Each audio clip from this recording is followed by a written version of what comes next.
आज मॅडम जानू बस्तीकर आले, गुडघ्यांची झीज झाली म्हणून आपल्याकडे पेशंट आले होते. बरेच महिन्यापासून त्रास आहे. ऍक्च्युली ते म्हणतात 3 महिन्यापासून त्रास आहे, पण हा त्यांचा पाय फोल्ड होत नाही, पाठीमागं जातच नाही पाय. पूर्ण गुडघा मोडता येत नाही ना तुम्हाला? आणि बसायच्या वेळेस त्रास होतो का? बसताच येत नाही का? मग हा एक पंचकर्माचा प्रकार आहे, याला आपण जानू बस्ती म्हणतो. जानू म्हणजे गुडघा. सूज असताना नाही करत आपण, हा पहिले सूज कमी करतो आपण पेशंटची आणि एक्सरे बघतो आपण गुडघ्यामध्ये काही झीज झाली आहे का, पुढं लिगामेंट टेअर झाले का MRI मध्ये. तर तसं काही वाटत नाही टेअरचं, पण झीज झालेली आहे. चालताना पण वाचतो, कटकट आवाज येतो गुडघ्याचा नेहमी, येतो का नाही? आणि यांना मार लागला होता डाव्या गुडघ्याला. तर गुडघे दुखायचे कारण बरेच असू शकतात, मार लागणं, झीज होणं, त्याच्यातलं 1-2 कारण आहेत. यांना वात पण आहे थोडासा, पण होऊन जाईल, पूर्णपणे नीट होऊन जाईल. थेरपी केलं काय औषधांनी. आपण हे आयुर्वेदिक ट्रीटमेंट करतोय. पंचकर्माचाच एक प्रकार आहे.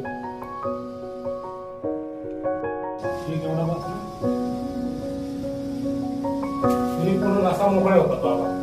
जिन्नस टाईट झालेली ना तुमची, पाठीमागे जात नाही ना पाय तुमचा, टॉयलेटला बसता येत नाही ना खाली, मग त्याच्यासाठी नसा मोकळा होण्यासाठी. तुम्हाला वाटतं मला इथं त्रास इकडं पण थोडाफार मणक्यापासून त्रास आहे तुम्हाला?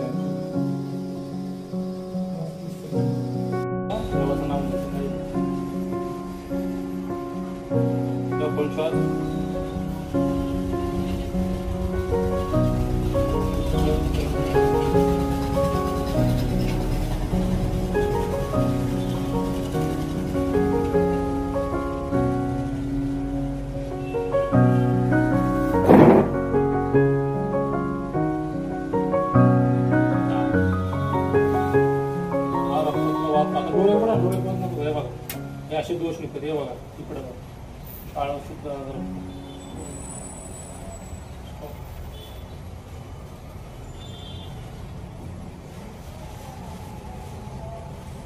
हे निघायला पाहिजे. मुळातून ट्रीटमेंट, खरी ट्रीटमेंट.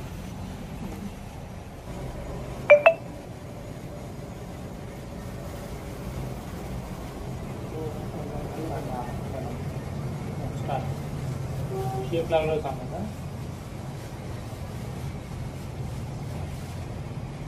सुवर्णाशला का अग्निकर्म आहे लागला. लागला 4